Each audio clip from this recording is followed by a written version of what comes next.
Korea is super awesome. That is better than awesome. It sounds Asian, like, you know, like when you're watching that Vice documentary, how the guy who was reading everything, his English was just like so weird, right? The R's were awesome. Koreal. Sure. And but it was just, so I feel like super awesome has a little ring to it. Or is it super awesome North Korea, or is it North Korea super awesome? I think super awesome North Korea. You could do a good intro. Yeah. And it would be fun to do it like that guy. Although then I think we get into the racist part. Also. The imperialist Americans. Oh, yeah, yeah. I loved it when he's eating dinner in there. And just crickets, basically. Dude, a lot of women. They put a lot of women with him. Well, that's kind of... so. Do you think that's an Asian thing? Totally. Okay, so I saw a lot of similarities with... Mr. Vice Shane Smith. What he talked about and what his experience was some of my experiences in China, where, like, you are in this amazing... Like I texted you the other day, a 7-star hotel, right? What does that even mean? Stars stop at 5 stars. Wait. Okay. Super awesome. That's where the super awesome is. In the extra 2 stars? The 7 stars. 7-star North Korea. You didn't know it, but yeah, that's it. So we would go to like these amazing hotels, and there was on this huge estate, right, overlooking this river. And all these houses that were built on the estate were like made for expatriates, and they were all empty. And the hotel, 7-star hotel, during one of the busiest seasons in the Canton Fair, was like maybe 10% to capacity. So it felt very much like that. Like, I feel like North Korea is 50 years behind China, but they are trying to somehow be like China, which China is trying to be like, in some ways, the West, and build buildings and have, you know, all this infrastructure when they don't really have the real demand for it, right? And that's what happens, I think, in a, you know, dictatorial or, you know, whatever government. It's not being led by demand. It's being led by one dude's like whims. And it felt very, very similar to some of the experiences I had in China. Obviously not to that extreme, but the general kind of vibe of being like one guy in a huge restaurant with 20 waitresses and you're the one dude. I mean, that restaurant would shut down in the States, right? It wouldn't be in business any longer because it doesn't support itself. But they don't have to support themselves. They have to be whatever the leader wants them to be, which is a beacon of their success and how modern they are in North Korea. I've got a business idea for you. All right. Let me throw this pitch out there. Restaurant, Super Awesome North Korea is the name of this restaurant. And it is full of beautiful North Korean women in really fluffy, almost like, what would you call those dresses look like? Like maternity they dresses? Were just like muumuus almost, right? Yeah. Very, not too much form action going on. And we only allow one man a night to come. There is no music, just quiet. And just these women just kind of standing there. And we will charge lots of money.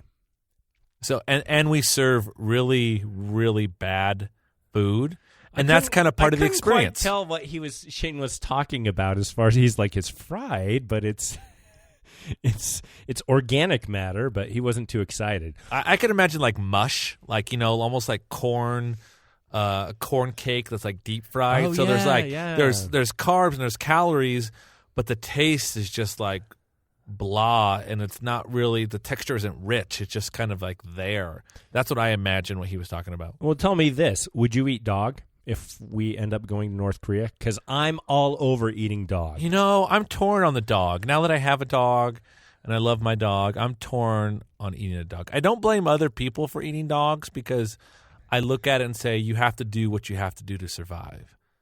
And if I was in a situation where I had to eat dog to get the protein I needed on a normal basis, I would eat dog. But and that may be the case in North Korea when we eventually make it there. you're right. It might be. We might be so hungry we're like, screw it. Feed me Fido. I'll eat them right now.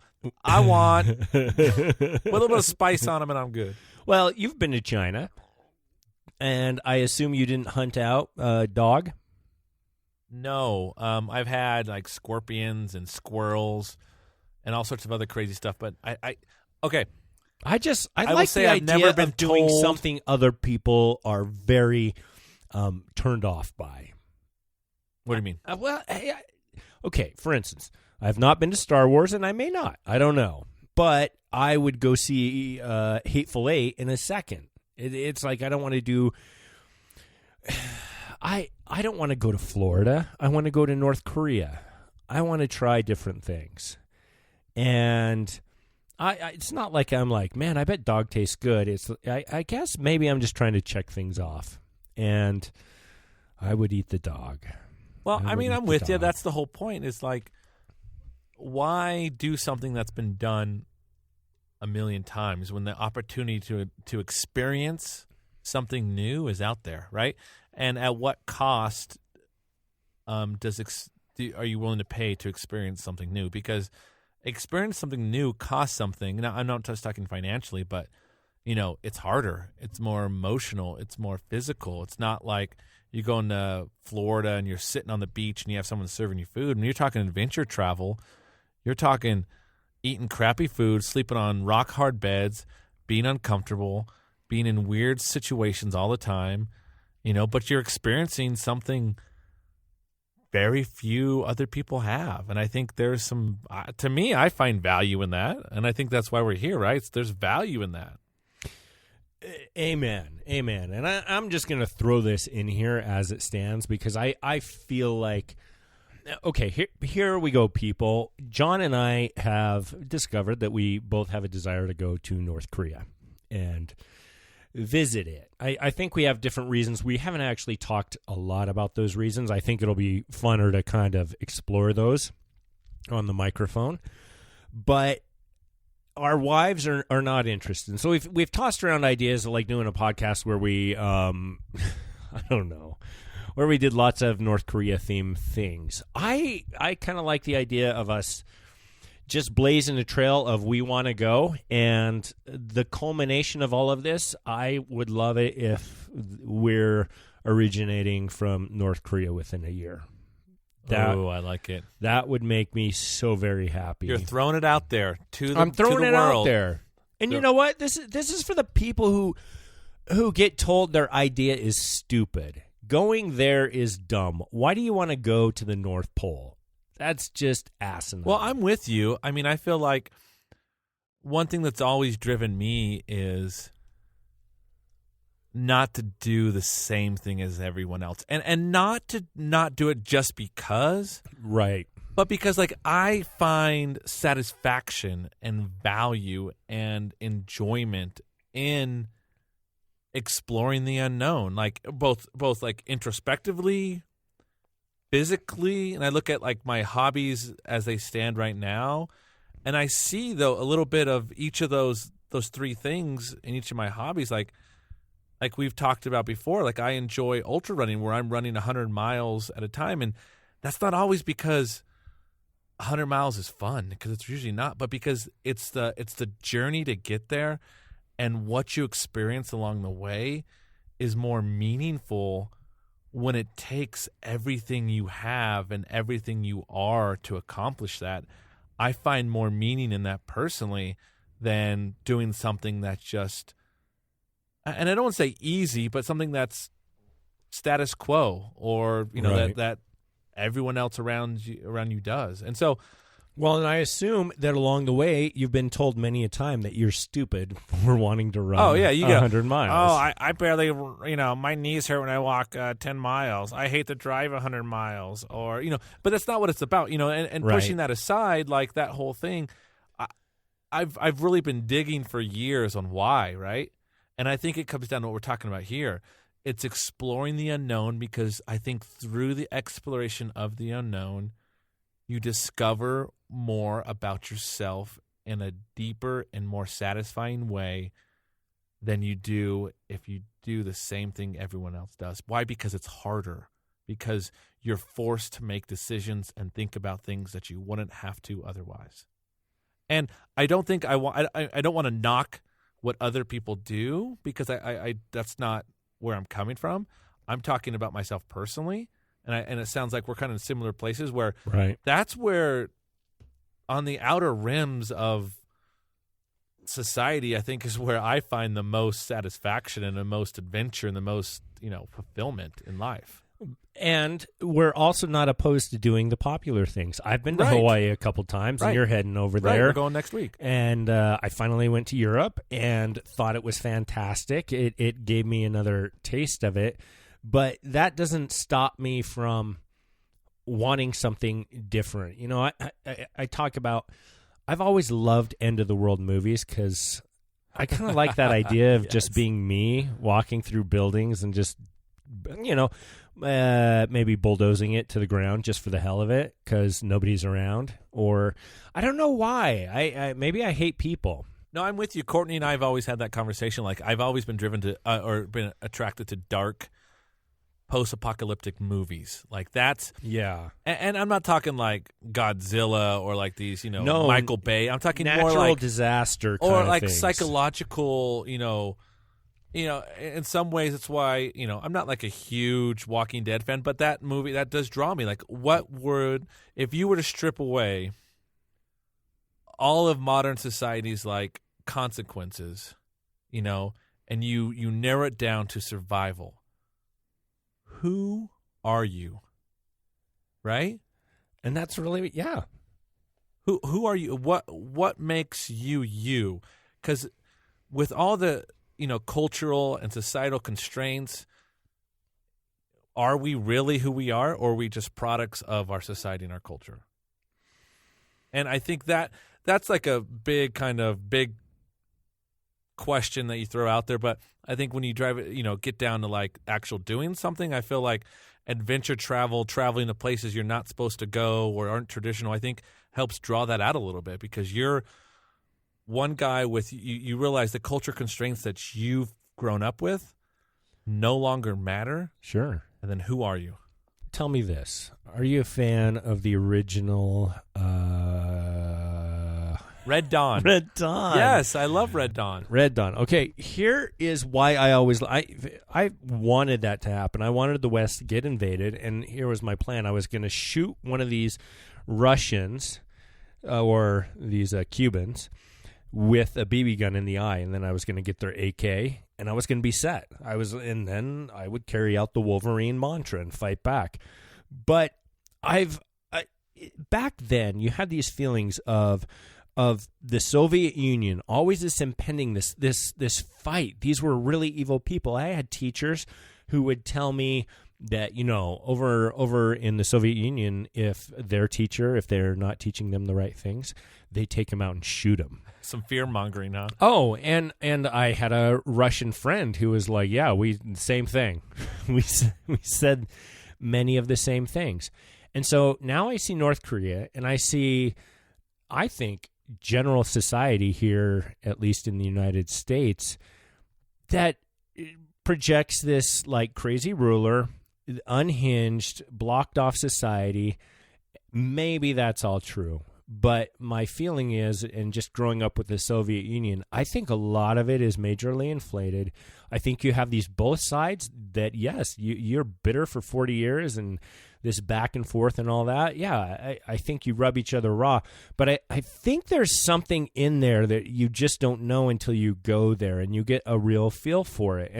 And I'd like to see what that real feel is. Yeah, I know there's stores that have fake food or something like that, or not a lot of things, but I think there's, and I'm not under the impression that I would go and I would see the real North Korea, but I have to think that there's a lot of BS on both sides.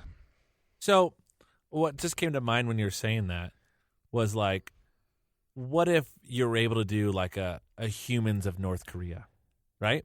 So instead of Humans in New York, so you get the personal individual story of a person, right? not of North Korea, but of one individual person. And I think that would be so powerful, because that would then, like, I agree with you, all the demagoguery and all the politics and all these other things that, the rhetoric that goes on with North Korea and the U.S., how they, talk about each other. Strip that away, What are the people like? And I bet that would be, if you were able to achieve that, if you were able to experience that, I think that would be mind-blowing. Like, these people are just starving individuals who have been programmed to hate us, not because of anything they did, but because of the society and the culture that they live in, that provides value to them, and it feeds their kids and their children when they believe that. And I think that would just be an amazing experience to, like, get to feel that and witness that firsthand. Well, look at what we're told. What would the average American think that a North Korean thinks of us? There, you see the clips, and it's like, oh, America, the devil, they're full of this. They want to kill babies. So they want these extremes. Right. And we laugh at it. Oh, how quaint. Those idiots.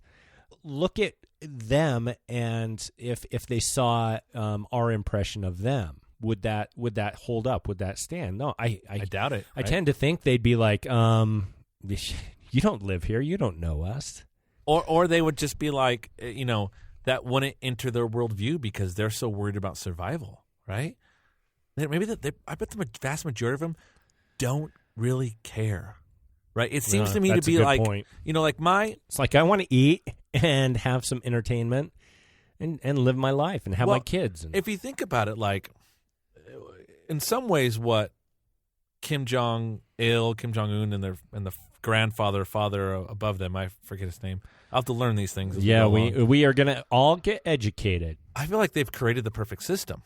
If you create the masses, the class of people that are worried about nothing more than surviving the day and having enough food for today or for tomorrow, you've created a class of people that rely so heavily on the government and are unwilling to overthrow because they don't know where tomorrow's food will come from. You've created the perfect, unimpeachable system, right? In America, we have such a privilege of knowing where our food's going to come from for the next month, 2 months, 6 months, year, that we can worry and think about things that I think many North Koreans can't even comprehend, right? We have that luxury, that privilege. And I feel like that's something that's such a dividing factor between North Koreans and Americans. Have you gotten into Korean films? Not really. You need to get into it, man. Okay. This is part of it. We should talk movies, but I'm telling you, they can tell a story, and they do it so well. So I've loved Korean films. Now, was Old Boy Korean or Japanese? I believe it was Korean. I've seen the original. I haven't seen the new one. The original, that was crazy. Yep, Korean movie. That was a very good story. I mean, that was intense. Yeah, and you've got a lot of those. Also, a lot of people wouldn't know this, but the Raid and Raid 1 and Raid 2. They're both Korean. I have Raid 2, but I haven't watched it yet. Okay. That's going to be on our Korean to-do list, is watch Raid 2 and talk about it. Wait, sorry, I take that back. Indonesia. Oh, man. But as an American, isn't that the same place? No, it is not. North Korea and South Korea are two different countries. Indonesia is different. I'm just going to say that for the record. We're going to learn all kinds of things. I would love to keep talking about North Korean things and how we're going to possibly do this. On my end, I have to replace the shower, in our bedroom, replace the floor and the shower in the kids' bathroom, and I think the floor in the laundry room. And if I do that, I'm given permission to go. I have to increase our life insurance and make sure there's no out clause for visiting North Korea. And that's true. And then remodel our kitchen. So those are my to-do list in order to go to North Korea. So are we saying North Korea 2017? It seems like that is a great goal. Please join our super awesome North Korea army by subscribing through iTunes and leaving feedback at this same iTunes. You can contact us through superawesomenorthkorea@gmail.com or by tweeting us at SA North Korea.